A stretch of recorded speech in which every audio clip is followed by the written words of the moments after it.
Assalamualaikum dan salam sejahtera. Bersama saya Nur Alwani Zafira Khairul dalam 15 minit MMTV edisi 25 Julai 2023. PAS pelabur strategik dan pekerja nomad digital dalam sektor pembuatan bertujuan untuk menyemarakkan kemasukan pelaburan berkualiti dan mobiliti profesional digital dalam negara.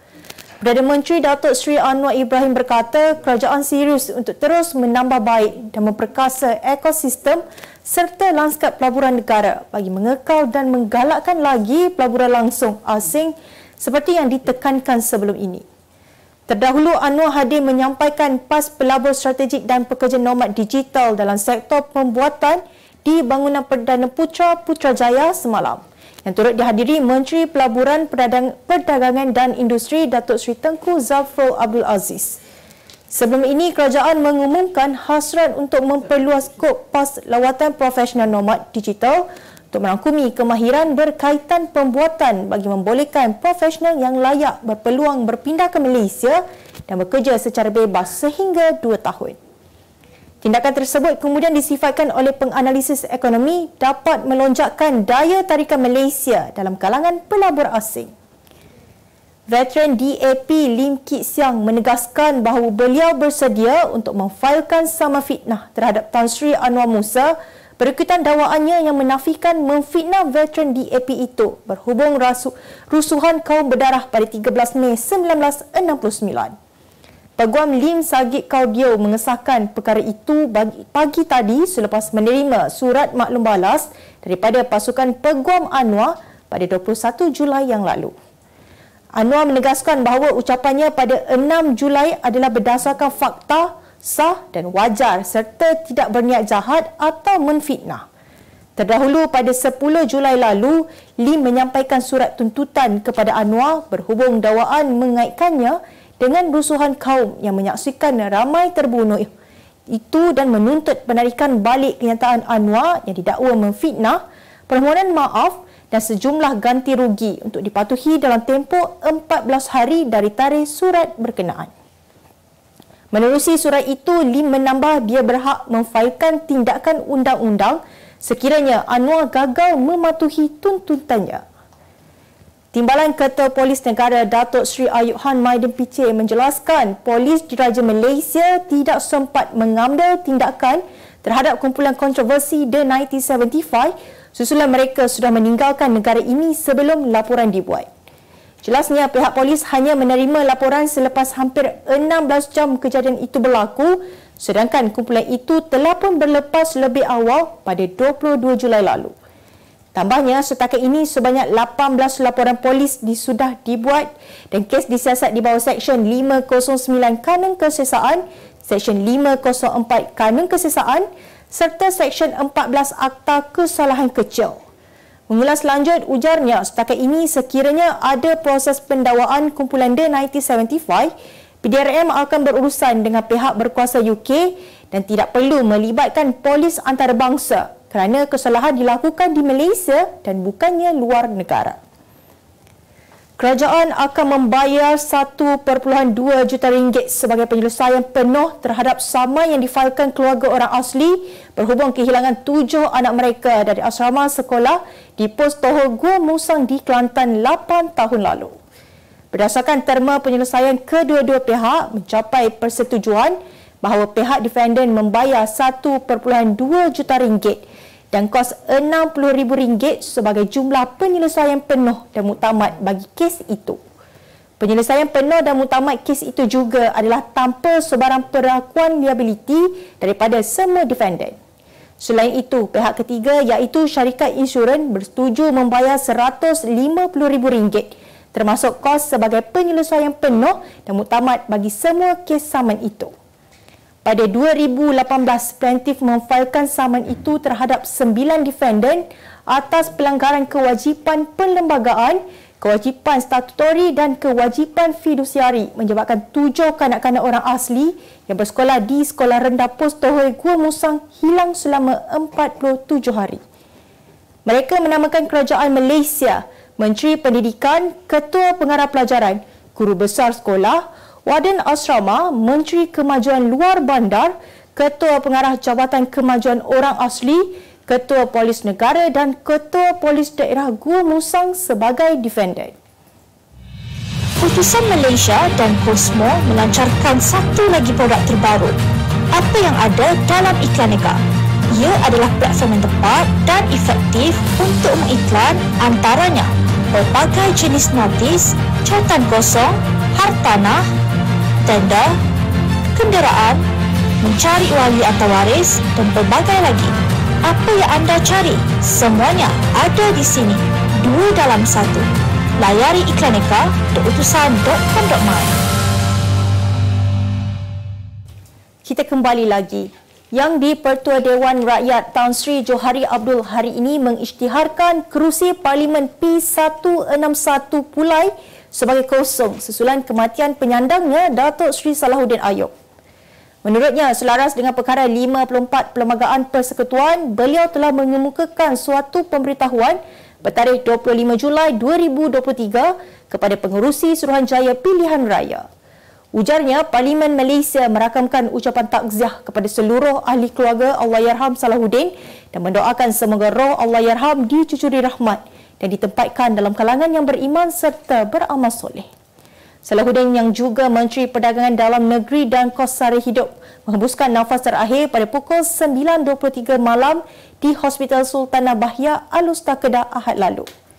Timbalan Presiden Parti Amanah Negara itu mencari ahli Parlimen Pulai sejak 2018 dan berjaya mempertahan kerusi berkenaan dalam pilihan raya umum ke-15 dengan tiket Pakatan Harapan dengan majoriti 33,174 undi. Seorang bayi perempuan berusia 11 bulan didakwa tersedak susu ketika dijaga pengasuhnya sebelum disahkan meninggal dunia semasa mendapatkan rawatan di Hospital Melaka semalam. Menurut ibu mangsa dikenali sebagai Zaidah 35 tahun, dia menghantar anak sulungnya itu ke rumah pengasuh di Aimolik kira-kira pukul 7.30 pagi sebelum kejadian dimaklumkan kepadanya pada pukul 11 pagi. Jelas Zaidah bayinya itu bagaimanapun dimaklumkan pengasuh telah dibawa oleh pasukan kesihatan ke Hospital Melaka, namun meninggal dunia ketika menerima rawatan. Sementara itu, bapa mangsa yang enggan dikenali memberitahu meskipun dia dan isteri masih terkejut dengan kejadian yang berlaku, namun keluarganya reda dengan kehilangan tersebut. Ketua Polis Daerah Melaka Tengah Asisten Komisioner Christopher Patik ketika dihubungi pemberita mengesahkan kejadian tersebut dan setakat ini kes diklasifikasikan sebagai mati mengejut sementara menunggu laporan penuh bedah siasat. Beralih ke berita luar negara. Sekurang-kurangnya 31 orang maut dan puluhan hilang selepas banjir besar melanda Afghanistan. Jurucakap Kementerian Pengurusan Bencana Afghanistan, Syafiullah Rahimi mengesahkan 74 orang cedera dan 41 lagi hilang sejak 3 hari lalu. Banjir kilat itu berlaku di daerah Jalriz di wilayah Maidan Wardak, barat Kabul dan menyebabkan 250 haiwan ternakan turut terkorban. Sementara itu, sekurang-kurangnya 13 orang maut dan 7 lagi cedera akibat hujan lebat dan tanah runtuh beberapa kawasan di Pakistan. Jurucakap Agensi Pengurusan Bencana Khyber Pakhtunkhwa Taimur Khan berkata, hujan lebat dan ribut petir menyebabkan sekurang-kurangnya 74 rumah rosak. Twitter melancarkan logo baharunya hari ini yang memaparkan imej X putih berlatar belakangkan warna hitam sekaligus menggantikan logo burung biru ketika syarikat milik bilioner Elon Musk itu bergerak ke arah langkah penjenamaan semula. Laman web jaringan media sosial itu pagi ini menunjukkan logo baharu syarikat berkenaan, namun URL masih memaparkan pautan twitter.com. Manakala fungsi tweet juga masih boleh dilihat, menunjukkan bahawa jenama baharu itu mungkin belum dimuktamadkan. Musk dan Ketua Pegawai Eksekutif Baharu Twitter, Linda Yaccarino, mengumumkan rancangan penjenamaan semula platform media sosial itu semalam dengan berkata bahawa syarikat berkenaan akan dikenali sebagai X. Beliau juga telah menamakan syarikat induk Twitter sebagai X Corporation serta menambah pengambilalihan gegasi media sosial itu merupakan langkah pantas bagi mewujudkan X, iaitu aplikasi yang mempunyai segalanya. Diasaskan pada 2006, Twitter mengambil nama daripada bunyi burung mencicip dan sejak itu ia menggunakan jenama tersebut. Kemas kini pengetahuan anda tentang isu ekonomi dan pasaran. Merangkumi sektor hartanah, perniagaan, keuangan, komoditi, IKS, halal niaga dan dunia korporat. Sentiasa ikuti perkembangan ekonomi semasa di dalam dan luar negara. Semua informasi terkini hanya di hujung jari. Dapatkan edisi ringgit setiap Isnin hanya di Akhbar Utusan Malaysia.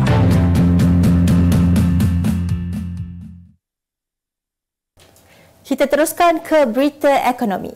Kementerian Ekonomi membuka peluang kepada sektor swasta dan individu untuk menyertai program usahawan tani di bawah inisiatif pendapatan rakyat bagi menangani isu keselamatan dan keterjaminan makanan. Menterinya Rafizi Ramli berkata sejak dilancarkan kira-kira 5 bulan lalu, pihaknya menerima permintaan daripada pihak swasta yang ingin bekerjasama dengan kerajaan melalui program tersebut. Katanya, ada antara mereka yang mempunyai tanah atau sudah pun menjalankan aktiviti pertanian dan mahu bekerjasama dengan kerajaan bagi meningkatkan lagi skala pertanian mereka.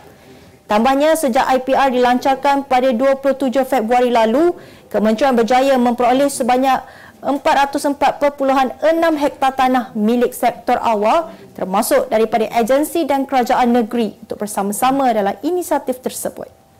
Menurutnya lagi, pihaknya tidak menetapkan tempoh untuk mencapai keluasan tanah yang sama untuk peringkat seterusnya, tetapi menjangkakan perkara itu dapat dicapai dalam tempoh yang sama.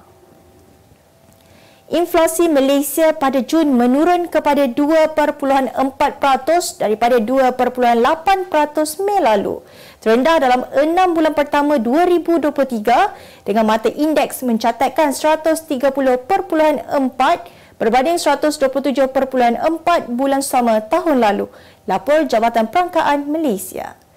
Menurut DOSM, kadar inflasi itu lebih rendah berbanding beberapa negara lain di rantau Asia Pasifik seperti Korea, Indonesia dan Filipina. Malah ia juga lebih rendah berbanding inflasi di zon Eropah pada 5.5% dan Amerika Syarikat 3.0%. Ketua Perangkaan Datuk Seri Dr. Muhammad Uzair Mahidin berkata, bagi inflasi di peringkat negeri, 10 negeri merekodkan peningkatan di bawah paras nasional 2.4% dengan wilayah Persekutuan Labuan merekodkan peningkatan paling rendah sebanyak 1.2%. Walau bagaimanapun, 6 negeri merekodkan peningkatan melebihi paras inflasi nasional iaitu Sarawak 3.0%, Pahang 2.9%, wilayah Persekutuan Putrajaya 2.8%, Selangor 2.7%, Perak 2.7% dan Melaka 2.7%. Kita teruskan ke berita sukan. Tidak, itu hanya kabar angin. Itu kenyataan yang dikeluarkan oleh TFC Sdn Bhd berkaitan isu cubaan untuk memancing dua tonggak Kuala Lumpur City, Zafri Yahya dan Akram Mahinat, seperti yang tular di media sosial baru-baru ini. Tambah mereka, itu hanya kabar angin yang dimainkan peminat tertentu bagi memanaskan lagi keadaan ketika jendela kedua perpindahan pemain masih dibuka sehingga 1 Ogos ini. Jelas sumber itu lagi, dua pemain tengah skuad The City Boys itu tiada dalam radar dan perancangan skuad penyu dalam mengharungi baki saingan Liga Super dan Piala AFC yang bermula bulan depan. 2 minggu lalu, TFC menamatkan kontrak pemain tengah kelahiran Croatia, Domagoj Pusic, selepas prestasinya agak terumbang-ambing. Untuk rekod, TFC kini menghuni tangga ke-7 Liga Super dengan 25 mata selepas 17 perlawanan. Pengendali klub Liga Utama Bola Sepak Amerika Syarikat, Tata Martino, menyatakan pemenang Piala Dunia 2022, Lionel Messi, akan menjadi kapten baharu buat Inter Miami. Messi yang mendatangani kontrak untuk Miami awal bulan ini memakai lilitan kapten pada penampilan sulungnya dalam perlawanan Piala Liga menentang klub Mexico Cruz Azul yang menyaksikan penyerang Argentina itu menjaringkan gol hasil sepakan percuma pada masa kecederaan.